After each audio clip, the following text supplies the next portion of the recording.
Hello, everybody, and welcome to Taking Control, the ADHD podcast on Rash Pixel FM. I'm Pete Wright, and right there is Nikki Kinzer. Hello, everyone. Hello, Pete Wright. We're talking all about memory today. I love this topic. It is very interesting and very challenging all at the same time. Yes.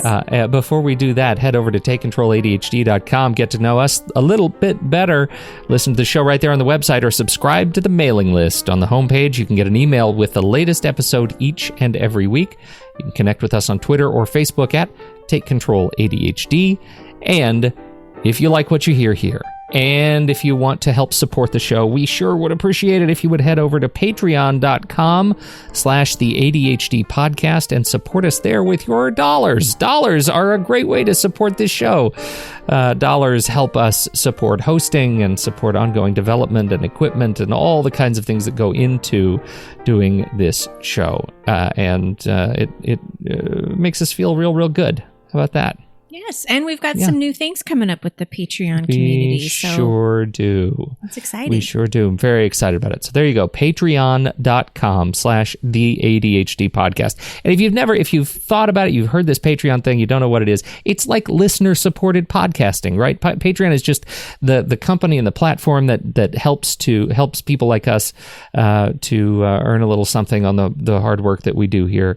It's a very simple process. You'll set up a new account, and you can pay us $1 for a tip or a couple of more bucks, and you'll get access to other perks and access to other live streams that, like we're doing right now. If you were a Patreon member, you'd have access to this very live stream on video. You'd get to see us live, which may actually turn you off. I don't know.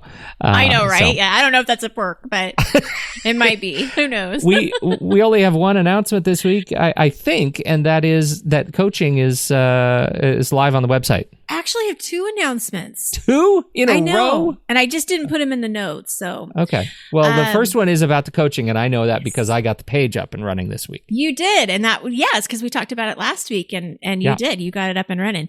So thank you, Pete Wright, for your help. You're welcome, Nikki Kinzer. But yes, group coaching enrollment is open. It is going to start the week of September 10th. There's 2 sessions available, and so if you are interested in group coaching and want to know a little bit more about it, certainly go to the webpage that Pete revised and created. And if you do have any questions, you can always email me too. The second announcement that I have is if you remember correctly, or if I remember correctly, I think it was springtime, where I was a part of the ADHD Women's Palooza, which is sort of an online event for issues around women and ADHD. Well, the host, Linda Regali, and actually the ladies from impactadhd.com have put together the ADHD Parents Palooza.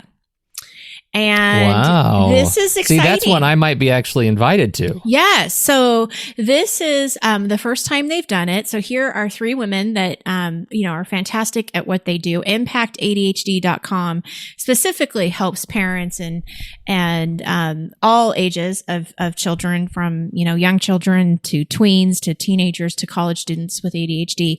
So they have put together 30 experts to talk about different subjects and topics around parenting a child with ADHD. So we will put the link to that information in the show notes, but definitely check out the ADHD Parents Palooza, because I think it's going to be a really neat thing, and it's perfect timing. It's right before back to school, and good stuff. I think that's awesome. I know. I like it too. I think it's a great idea. What a great idea. All right. Well, I think if I remember to put that in the links, then I'm starting this particular podcast on the right foot.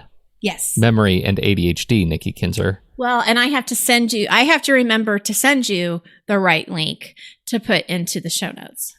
There's a lot of remembering here that's going on. There's so much remembering, like one thing after another with the remembering. Yes, it's crazy. So okay. You want to talk about it? Let's talk about memory and ADHD. How did this come up? Was this one that you've been planning to do for a long time, and you just keep forgetting? Right. Yes. It actually came up in one of my groups in the summertime. They were talking about not, just the little things that they forget. Like, I have money in the bank, but I still forget to pay the bill. I forget everything, or some of the things that I heard, or if somebody tells me something kind of goes in one ear and out the other, just some of these things that people were saying. And, one of the things that I do with the group coaching is when I hear a pattern, or a topic that a lot of people are talking about or relate to, then I turn that into the workshop that I give to my coaching groups. And this was actually one of the workshops that I did, because I think memory and ADHD, it's an important thing to kind of understand, so that you don't feel like, you're not purposely trying to forget. I mean, there's a real reason that your memory is affected. And so the reference that I want to, a lot of where this information came from was Ari Tuckman. So if you're not familiar with Ari Tuckman, he is an ADHD expert, and he wrote the book More Attention, Less Deficit. And he actually has like this whole chapter about memory, working memory, and specifically prospective memory, which we're going to talk about that here in just a second. So just to kind of keep with the idea so people get it, which you probably do, but it's one of those things that, someone tells you to send an email at work, but because you didn't write it down, or they didn't, send you the email to send an email, right? It's not documented in some way. You forget. I mentioned the monthly cable bill. You may have the money, but it's still, still posted on the refrigerator and you forgot to do it. You're going to the grocery store to buy milk and bread, but you only remembered the milk. I mean, it's just these little things that kind of drop off. I would say the majority of the people that I've talked to with ADHD complain that they don't remember well, that this is something that is definitely very common. And it's also kind of going back to that that thought process of out of sight is out of mind. If it's not right in front of you, you're not going to remember. And a lot of times in my coaching, even when I talk to people about new strategies that they're going to try, or a routine that they're going to try, one of the very last questions I ask is, how are you going to remember to do it? Because, you can go with the best intentions and still forget to do it. So Ari Tuckman definitely talks about the executive function of working memory. And working memory is the part of the memory that holds information in the moment as it's being processed. And so you take in this information and you either respond to it right away, or you tuck it away in your mind for later. So what happens is with ADHD, unless you write the information down or you have it somehow in front of you, it's easy to forget because you're distracted, right? And it's not just the external distractions, but it's the internal distractions. It's getting pulled in different directions. If it's not something that you really care about, you're going to forget about it. Now, if it was something you really care about, you probably won't forget.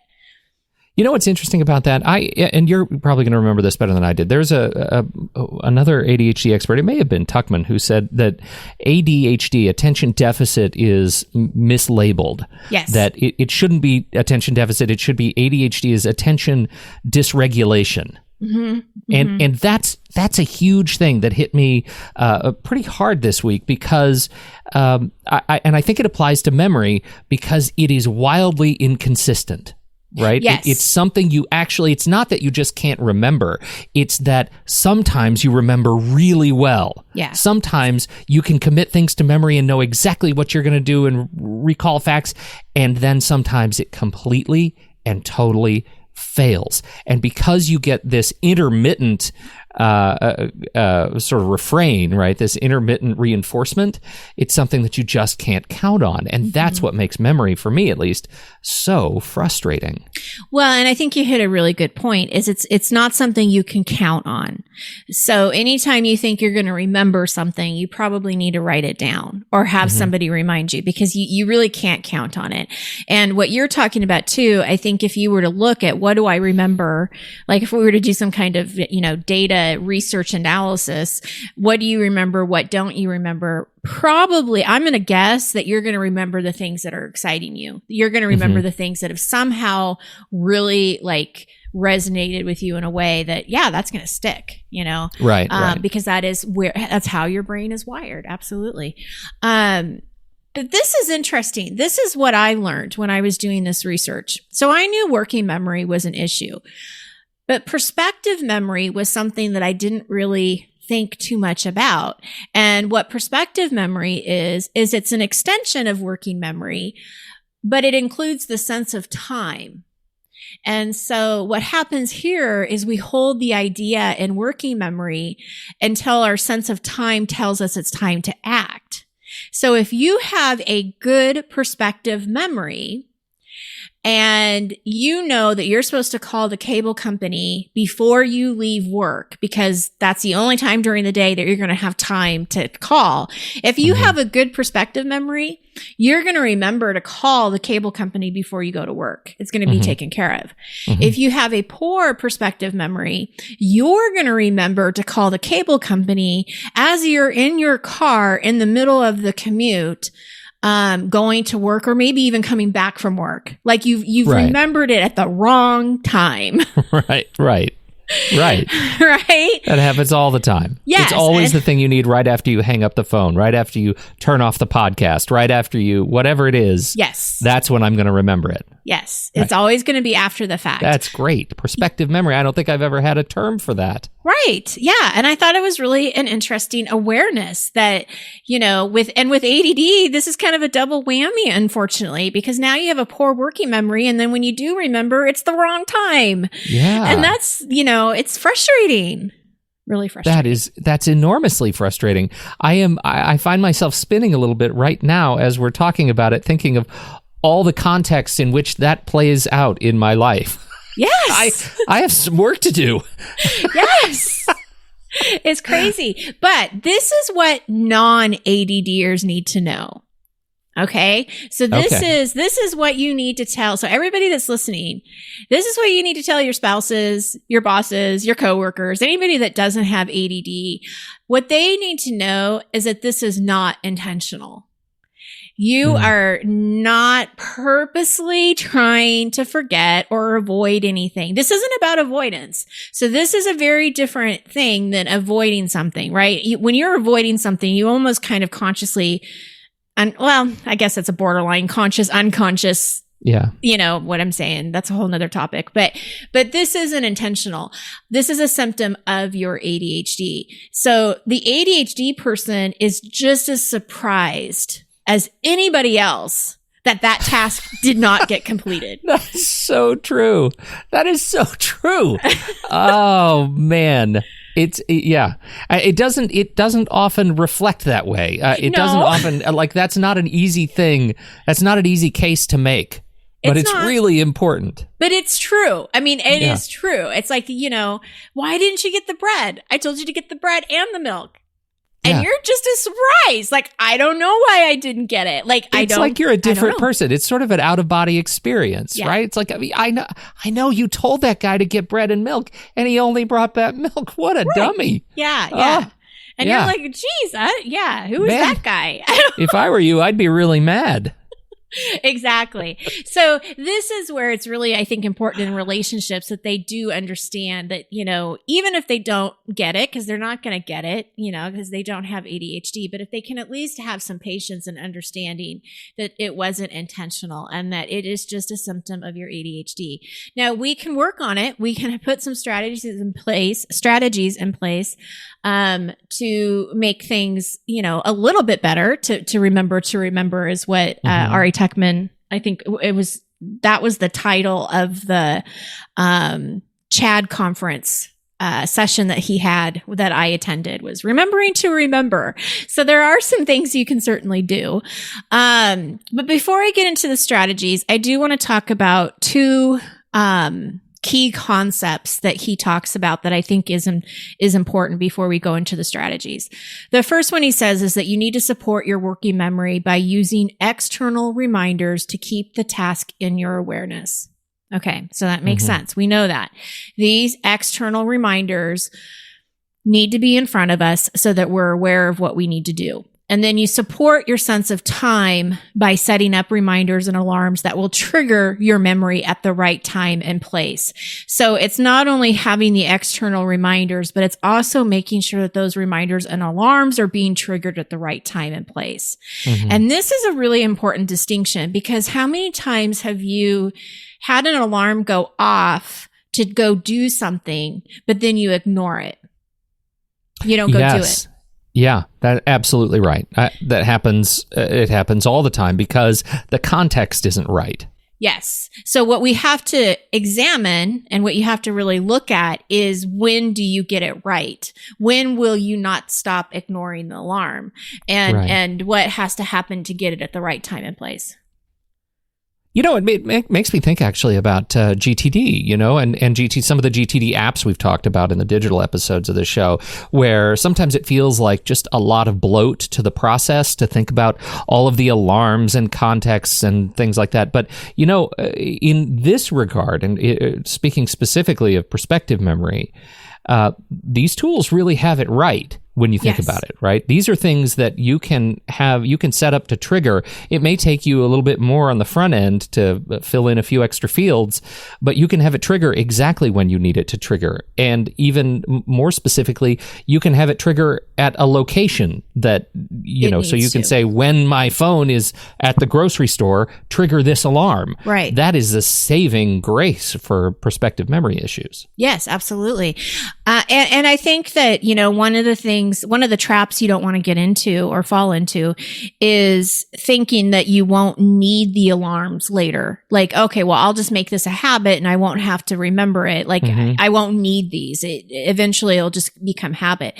But the reality is I don't think that's a safe way to go, because you have ADHD.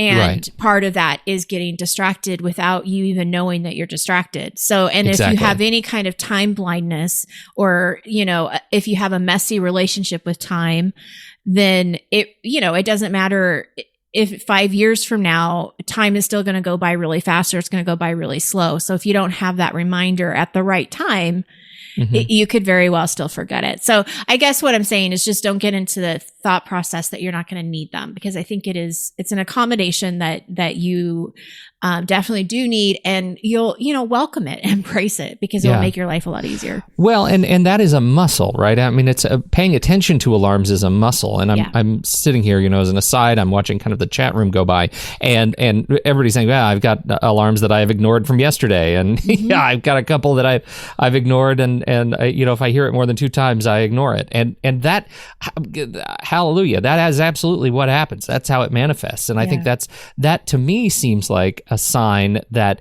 either the context wasn't right in the first place, that the alarm went off at a time that you weren't able to hear it, or life intervened and you were already in a separate sort of mode that you didn't anticipate being in when the alarm went off. That's how it manifests for me when I kick an alarm down the curb and start ignoring it. So I think that's a really interesting way to think about, and a way to formulate a strategy around, hey, I need to get better at making my alarms matter. Right. Because then they're easy. Then you're ready to do the thing that you say you're going to do when you need to do it. Yes. So, part of that, I think, is also prioritizing really what is most important. Does this really matter to me?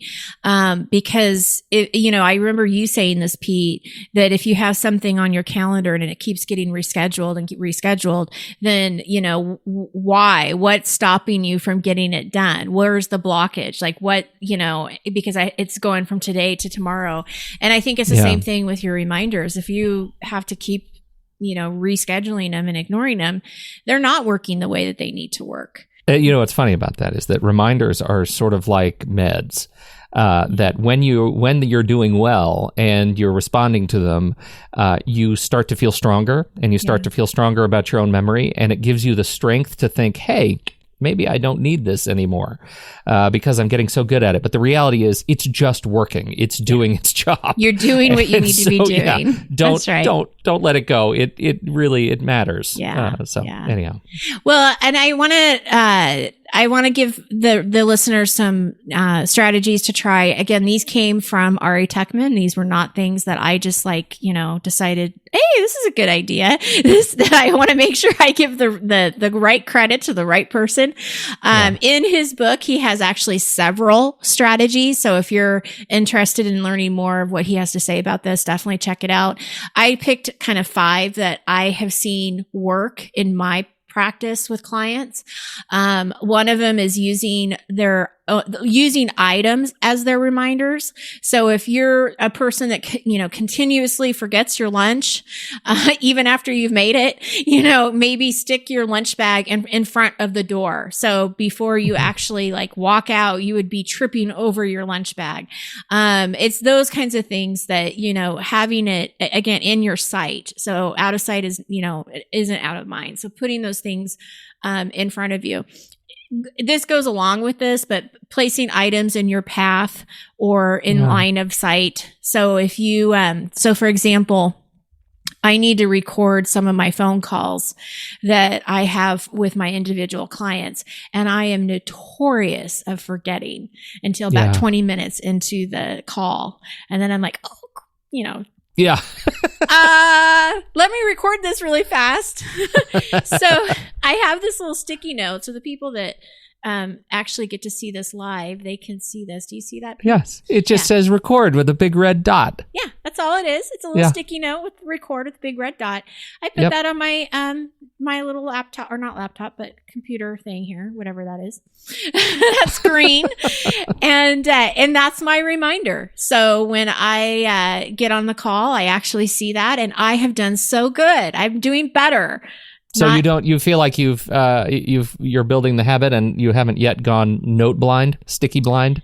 No, not yet. Now, I'm not saying that I haven't made the mistake since I've had this little note, because I have. Sure. Yeah. It's not something I think about doing, but I have decreased it by quite a bit. So that's great. And I'm keeping it there. I'm not getting rid of it anytime soon. So things like that. And, and I think I talked about this maybe before we went on break, but I had a client who was working on checking her calendar every day. So she did something very similar by putting a little sticky note that said calendar on her coffee maker. So every time she went to get a cup of coffee, she would be reminded to go check her calendar. So things like that. Reducing the clutter. I mean, how could I not put this on the list? I think that the less the less you have, the more that you can see your reminders, and they actually matter. If I had a bunch of papers and files on my desk here underneath my computer monitor, I wouldn't see that record button reminder, right? I wouldn't see that. And so the less clutter you have, definitely the reminders are going to stand out. Now, I wanted to say this earlier when you were talking about the alarms, but this I think is important, and this is what he says, and I happen to agree. If you set an alarm, you either do it or you snooze it. Mm-hmm. So if it's important, and this kind of goes back to the prioritizing, right, of what's, is it really truly an important thing to do or be reminded of? But if it is, then you do it. If it's not, then you snooze it and you keep reminding yourself until it's done. And so there's that kind of that annoyance factor that I don't want to keep seeing this over and over again. So I'm going to get rid of it, or, go do what I need to do. Or if it's not a priority, just take it off. Don't even remind yourself, and just make a note, not make a note in your head, but make an actual note in maybe your to-do list or whatever, however you organize your to-dos, that this is just something that's going to be postponed, right? It's not something that's important. Yeah, I mean, at least go through the act of saying, this is a thing why was there an alarm set for this thing? Right. Was What's it urgent? The purpose? What was the purpose? And am I in a place to revisit that purpose right now? Yeah. Because it may be the case that you just have to do it, even if you don't want to do it. And now is the time to do it. But it goes back to judging at least going through the process of rationalizing the consequences. Yeah. Right. Absolutely. And then the last thing that I wrote here in my notes is actually not from Ari Techman. This was one of my own ideas. And it's something that you and I talk about so often, but checking your calendar and your to-do list regularly. I think that the daily reviews are important. If you have a calendar that you really trust, if you have a to-do organization, like if you're organizing your to-dos in a way that you trust that what's on there is what needs to be done, you don't have to rely on your memory as much. You can always double check and look at your calendar and see, okay, these are the appointments. This is when I blocked this time to do this. And not saying that you shouldn't have the reminders and alarms. I mean, those still need to be put in place, but it's sort of just another extra insurance policy that you've got this calendar that you can trust. And there you go. That's what I have, Pete, right? I like that stuff. I want to, so here's one that's a little bit more cerebral. Have I talked about the memory palace concept? No. Do you? It sounds fancy. Okay. So years ago, I was reading the books, the Thomas Harris books about Hannibal Lecter, Red Dragon and Silence of the Lambs and all those books. And Hannibal Lecter, in those books, when he was incarcerated, he went through this process of, going into his mind and building a memory palace, right? And I was fascinated by memory palaces. I thought, I want to learn more about this. And as Thomas Harris is a fantastically diligent writer, he put all of his sources in the back of his books. And one of those books, a little book, it's called The Memory Palace of Matteo Ricci. And it is the story of a Catholic priest who went to China to try to spread the word of Catholicism to the Chinese, and they wouldn't listen to him, and he had to make a trade. So he taught this concept in exchange for them hearing his sermons. And the concept is thus: you start with a room, and it's in your head. There's a room in your head, and you visualize very creatively the door to the room. You open the door, and inside the room, you start placing items that you need to remember, and you associate them with mnemonics. If you have to remember to take your jacket, then you have maybe your favorite sculpture, and it's actually wearing that jacket, right? It's something that's, or maybe it's a sculpture of a penguin wearing your favorite jacket, so that you'll constantly remember, that's weird, I'm going to have that in my memory. Yeah. And Ricci's is, his story is one where he can recount, wandering through this palace that he's created in his mind of rooms upon rooms upon rooms, all filled with, structures that he can recount to great detail, because all of these things are things he's had to put there to remember, and he just never forgets them. I am not very good at it, but I do enjoy the process of and the practice of doing a meditation and wandering through this chateau that I've built in my mind, and I think it's fascinating. It's not something that I can trust 100%, but the book is worth reading, and I think it's really fun to do. I love and that. for That's some folks I've met who have a fantastic affinity to the whole process of the memory palace, and it's really, really something that they can get lost in, and it attaches to the hyperfocus, where you can just spend time in your head entertaining yourself in your own house, and so I find it interesting. It is, for others, it's really hard. It's really, really hard because you lose track of it, and the ADHD mind is like all the rooms that you attach to it they start sliding around, like not in a, like the visualizations they start getting crooked. They start getting crooked, but it's worth trying. Those little mnemonics are super useful. It reminds me a little bit of the emotional safe place that James Ochoa talks about in his Focus Forward book. I mean, it's a different concept, but it's still going in your head and imagining a safe place, and you are putting your imagination in whatever that looks like. So there, I wonder what that, there's some magic there, I think, with the imagination and using that. Yeah. Not for everybody. Awesome. The other is using your fingers as mnemonics too. That if I have to go to the grocery store and I'm told to get 2 limes, then maybe or limes, milk, jalapenos, and bread. Right? I'll put them on my fingers limes, milk, jalapenos, and bread. Oh, so you actually see them, like kind of like you feel like you see them. And I use my knuckles as numerators, so I need to get 2 limes, and so I'll kind of put the limes here on my second finger, on the second knuckle, and so I just remember them on my fingertips, and depending where on my fingers is how many I have to get. And for remembering short lists for a short time when you don't necessarily have something to write down or record it on, it's handy. And then I just spend a lot of time tapping my fingers to remember, like what I need to do next. Yeah. That's awesome. Yeah. Those are some good tips. Thank you. Just little nuggets. Little nuggets from Pete. That's right. There you go. I'll put the link to the book, Memory Palace of Matteo Ricci, if you're interested in reading that source material. Otherwise, go read Hannibal Lecter. Oh, jeez. That's grim. Yeah, no kidding. That's all we got. Do you have anything else? Nope, we're good. That's it. Thank you, everybody, for downloading and listening to this show. We sure appreciate your time and attention.